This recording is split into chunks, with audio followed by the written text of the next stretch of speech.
कक्षा 10वीं विषय गणित इकाई 3 दो चर वाले रैखिक समीकरण प्रश्नावली 3.4 का प्रश्न पहला, निम्न समीकरणों के युग्मों को विलोपन विधि से हल कीजिए। इसमें हमने तीसरे क्रमांक का प्रश्न लिया। 3x ऋण 5y ऋण 4 बराबरी से 0 और 9x बराबरी से 2y धन 7, इसको हल करेंगे हम। तो सबसे पहले दिए गए समीकरण में अचर पद को दाहिनी तरफ और जो हमारे पास चर वाले पद हैं उनको बाईं तरफ ले आएंगे। तो पहला समीकरण बन जाएगा हमारे पास क्या, 3x ऋण 5y बराबरी से 4। ये समीकरण नंबर पहला हो गया। समीकरण नंबर दूसरा 9x बराबरी से 2y धन 7 है। 9x को इधर ही रहने दे, जो 2y है उसको बाईं तरफ ले आएंगे तो ये हो जाएगा ऋण 2y बराबरी से 7। ये समीकरण नंबर हमारे पास दूसरा हो गया। हमको विलोपन विधि का उपयोग करना है, मतलब या तो x को गायब करो या तो y को गायब करो।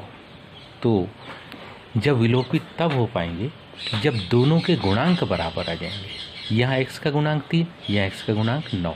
यदि हम x को विलोपित करना चाहते हैं तो समीकरण 1 में हम 3 का गुणा कर देंगे, जिससे ये 3 3 9 बन जाएगा और समीकरण 1 में से 2 को घटा देंगे। लेकिन 3 का गुणा पहले पद में, दूसरे पद में और तीसरे पद में, यानी तीनों पद में करेंगे। जब भी हम किसी पद में गुणा करेंगे तो तीनों में करेंगे।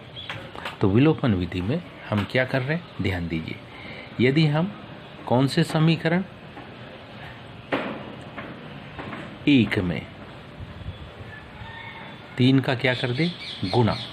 समीकरण 1 में 3 का गुणा कर कौन से समीकरण, अब ध्यान दीजिए 3 का गुणा तो कर लेंगे तो 3 3 9x, ये भी 9x हो गया। अब अगर आप इसको जोड़ेंगे तो ये 18x हो जाएगा। हमको इसका विलोपन करना है। विलोपन करना है इसलिए हमको समीकरण 1 में से समीकरण 2 को घटाना भी पड़ेगा। तो हम लिखेंगे समीकरण 1 में 3 का गुणा कर समीकरण 1 में से समीकरण 2 को क्या करने पर, घटाने पर। ऐसे यदि करते हैं तो ध्यान दीजिए, समीकरण 1 में जब 3 का गुणा करेंगे तो मान आएगा कितना, 3 3 9x, 3 5 15y बराबरी से 3 चौक 12। तो ये हमारे पास होगा 3 3 9x, 3 5 15, 3 चौक 12।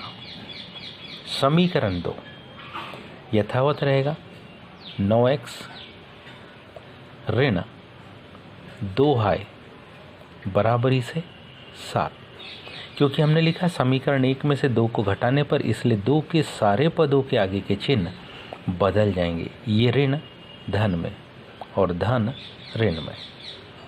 तो इस तरीके से अगर हम ध्यान से देखें तो हमारे पास में इन सारे पदों के चिन्ह बदल जाएंगे और मान कुछ इस प्रकार से होगा। तो मान हमको कुछ इस प्रकार से मिलेगा। ध्यान से देखिए, 9x से 9x तो पूरा घट जाएगा। 15 में से 2 घटाएंगे, लेकिन 15 के आगे ऋण का चिन्ह है, इसलिए हो जाएगा ऋण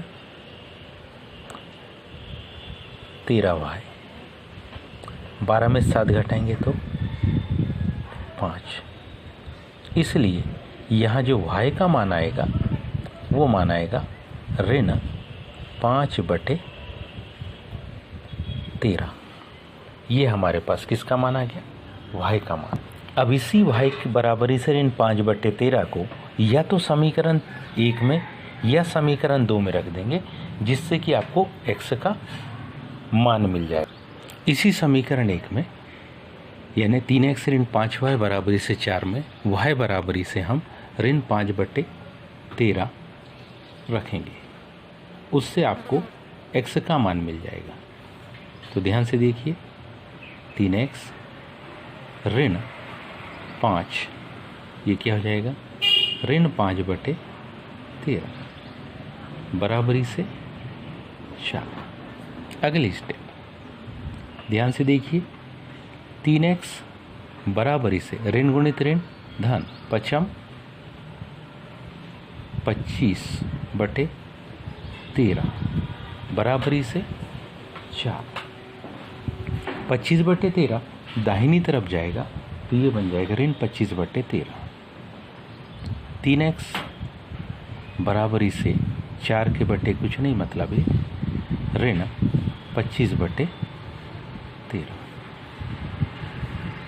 3x बराबरी से 13 और 1 का एलसीएम 13, 1 का भाग देंगे 13 बार जाएगा, 13 का 4 में गुणा 13 चौक 52 ऋण 25। 3x बराबरी से 52 में से 25 को हम घटाएंगे।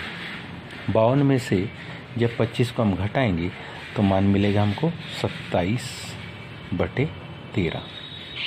इस 3 का भाग देंगे क्योंकि 3 गुणनफल में इधर भागित में जाएगा, तो कंडीशन आएगी क्या, x बराबरी से 27/13 गुणित 3। 3 से 27 9 बार में कट जाएगा और इस तरीके से हमको x का मान मिल जाएगा कितना, 9/13। तो हमारे पास इसके दोनों उत्तर हो गए। अतः x बराबरी से 9/13 व y बराबरी से ऋण 5/13। आज अपन ने कक्षा 10वीं में इकाई 3 में विलोपन विधि पढ़ी। उम्मीद है आप सभी को समझ में आया होगा। आज के लिए इतना ही, शेष कल देखेंगे। धन्यवाद।